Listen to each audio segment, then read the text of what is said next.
to infinity and beyond. What's up, everybody? It's Roger and James here with Infinity and Beyond, presented by DisKingdom.com and DisGaming.com. In this episode, we are going to be talking about our kind of experiences from the first week of the Lion King event from Disney Magic Kingdoms, the mobile game. Now, literally just before I hit that record button, I just unlocked Timon. So I feel like I'm doing all right. I feel like I'm ticking along. I've got Pumbaa's unlocked. I did purchase Zazu and the float bundles because I figured that that's going to help me out for the next month. But generally, how are you getting on with this one? I'm doing pretty well with it so far, too. I unlocked Timon a little bit earlier today. I'm still working on his quest, so I guess there's probably one more building that we have to do before we're ready for Nala in a couple days. Yeah. I did pick up Zazu. And I did also get the parade float. Normally I don't, but this time I did. I kind of figure I want as many advantages as I can for this one since I'm going to spend 5 days at D23, well, Anaheim, because it's not a full 5-day thing. But I'm not going to have much chance to play while I'm out there, so I need to get as much done now as I can. Yeah, and there's that thing, isn't it? When you're in the D23 queues, you don't really want to be wasting your battery. Right, although I do have an external battery, and obviously, they've got plugs and stuff everywhere, but yeah, I figure probably I will have quite a few queues to get in. I'll be going to some panels, and normally you've got to sit outside and wait for an hour or two before those start, but... Take your Switch. Oh yeah, let's if we're going to talk about battery life, I don't think the Switch is where we should be going with that. Nala's available in 3 days, so... So doing all right. So and then Simba's going to be in 10 days, and then we've got Rakifi in 3 days as well. So that's looking pretty good. So we're going to build the festival. So we're just looking here. I mean, there's quite a few battles with Scar. So like I said, I did purchase we both purchased those bundles. There always feels that thing of they look like a nice cheap investment for what you're getting. It looks like a good bargain, doesn't it? Yeah, it does. I think it was $4 to get Timon and a little hut that gives out coins every hour. And then the gem purchase price wasn't that high. It was 100 something or whatever. Yeah, this is what we've come to expect from these events, though. The pricing on the characters isn't too bad. They've got a lot of little incentive dealies going on. I am a little annoyed that they, gate everything behind specific days. Yeah. Not even just because, I'm going to be busy and Nala is going to unlock on the day when I'm on a flight out to Anaheim.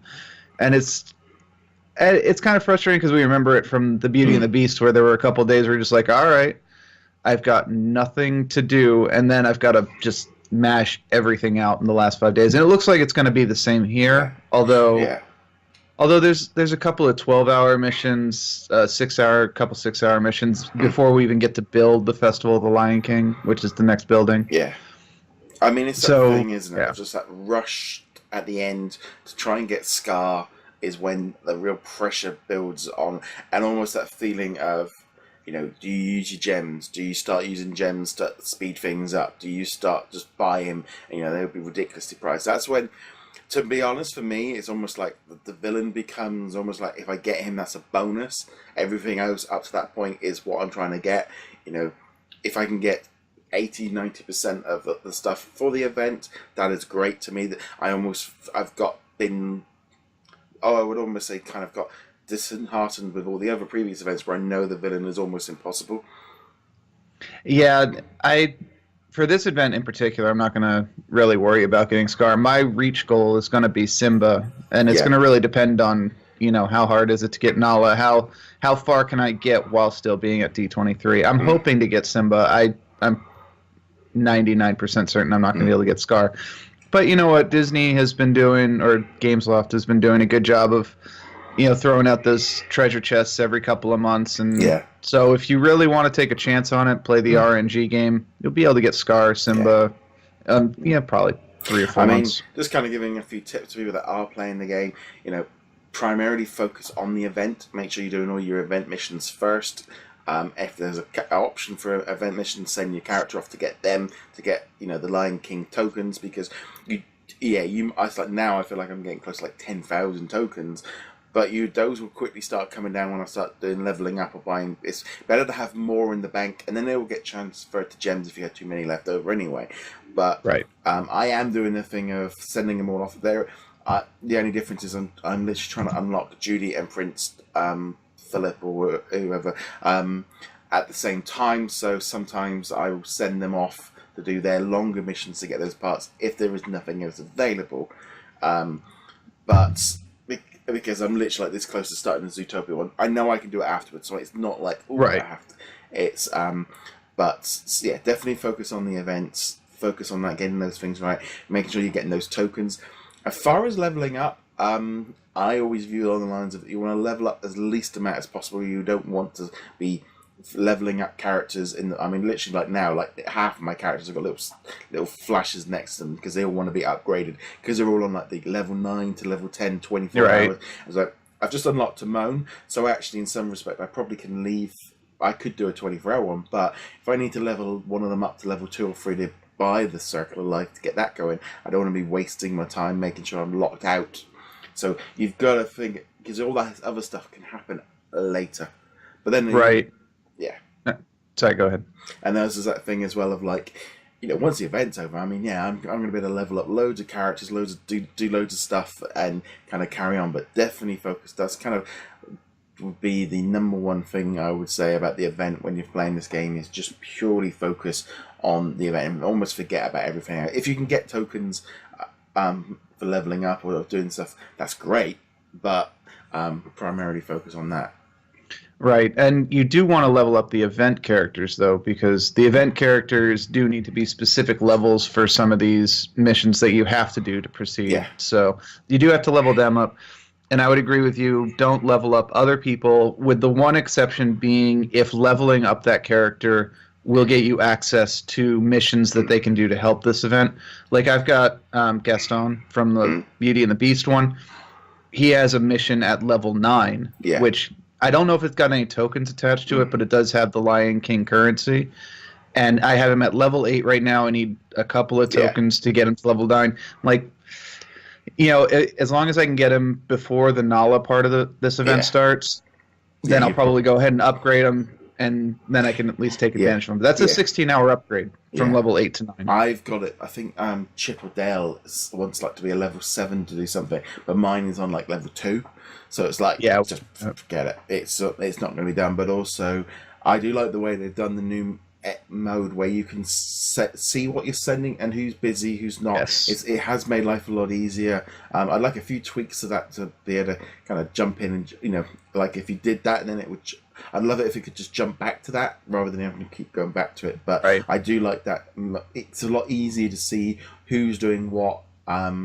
And you can focus purely on the tokens that you need and stuff. But usually, during the event, you only need to level up those characters maybe level 2, 3, 4. They don't go they don't level 8s and 7s. Right. Well, I find that the first characters that you unlock, so in this case, Timon and Pumbaa, you'll probably need to get to level 5 or 6 in order to battle Scar or something like that. But Nala and Simba, level 2, level 3 will be fine. The one thing that they changed that annoyed me a little bit, this is my one complaint, is, you were talking about missions and you want to make sure you do the story missions or the event missions, prioritize them. And it used to be that the event missions had a different background color than the missions, just your typical, I want to be level 2 now, because you can do Zazu missions if you got him, but none of them are story related because he's a bonus character. They can't attach story missions to him. But his mission looks the same as the missions for Pumbaa and these guys who need to actually do those. So there's no differentiating, and you just have to know. You pretty much have to consult a guide or something and be like, I need to do this mission. I don't need to do that mission. I can do it once the event's over, that kind of thing. Yeah. I mean, on one hand, it's supposed to be quite easy to for anyone to jump into the event and do it all.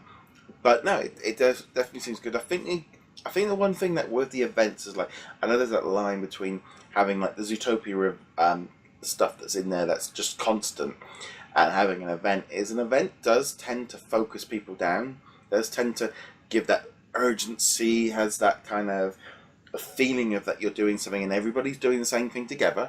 You know, on a couple of the Facebook groups I'm on, everyone's sharing, you know, oh, I'm here, there, you know, or how are you getting on with this? And everyone's on that same page, which is kind of, you know, if someone's, you know, if people are starting like the Jungle Book story now, you know, I'm so far behind because of, you know, if you get stuck on trying to get those pieces for a character for 3-4 weeks, that, you know, that's, at least with the event, everyone's kind of on that same page and there's that excitement each time a character allows. And I think that's definitely a good thing. Yeah, I haven't started the Jungle Book at all yet. I'm guessing that comes after the Zootopia ones, and I'm currently working on Chief Bogo. I guess he's probably the last of the Zootopia characters, but I am also working on Bullseye, which is kind of cool from the Toy Story. And although you require a ton of tokens for him, I found that they're dropping really easily, which is unexpected because I'm so used to these tokens, which are taken, you know, 30, 40, 50, 60 tries to get 10 of them, and it's like, yeah, I mean, I think like I said, I'm trying to get Judy Hopps and Prince at the moment, and it, you know, it's taken a while to do it. But yeah, I think I got stuck on with Donald Duck and Aurora for like a month with those two characters just dropping so badly.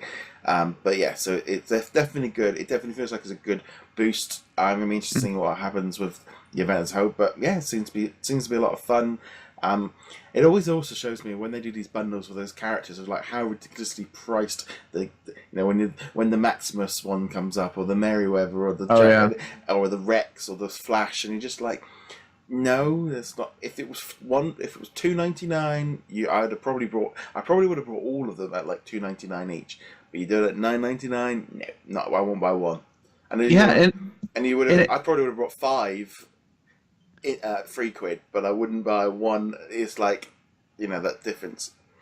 And it's so weird because it's the characters that you don't need that they charge so much for. You don't need Jack Sparrow. You don't need Wally, or, you know, these guys, because they're story characters and there's no point. You just need to take a little bit longer to play it without getting those characters, which doesn't mean you're wrong if you choose to get them or whatever. It certainly speeds everything up, and as we've seen, some of these characters do in fact help with other characters. I think Bullseye has an action from Wally and Eve teaming up, and, you know, Wally's premium. So yeah, but yeah, the event characters are only $3-4 a piece. So yeah, there is that thing, isn't it? I think, you know, like the float, like $1.99, and it's like you know how slow gems drop when you see 500 just like, nah, won't do it. But, you know, those event prices, they have learned, because they did that with one of the events before where they went too pricey and nobody brought it, and maybe they realised, is it better to get £2-3 from lots more people than, you know, and, you know, it's that thing, isn't it? You price it out and hope, you know, because that's the same thing. I look at it, I put amount of hours I put into the game. If I have to spend, you know, £6-7 every 2-3 months, and I'm fine with it. Yeah, I mean, as long as they don't get into this mode where it's constant event after constant event, like we see other games of the type, where you literally don't have a day between one event ending and another event starting. I mean, at that point, you're kind of asking a bit too much. But I think we said it last week. Even, you know, these events only come around every 3-4 months. I have no problem dropping money at that rate, even if it ends up, you know, a couple years from now, I go back and I calculate, it ends up being like $100. At least it will not have felt like it. No, but definitely would love to know what you guys are finding with the Disney Magic Kingdom's Lion King event. Love to know your thoughts on it. As per usual, you can check us out over at DisKingdom.com. You can hit that subscribe button. If you're listening to the audio versions, you can subscribe there. You can also leave us a review if you would like to. I wouldn't object to that. Finally, if you are a Marvel fan, this month I'm giving away a copy of the Telltale game of Guardians of the Galaxy. You'll find the information over at thisgaming.com/giveaway. And James, where can they find you?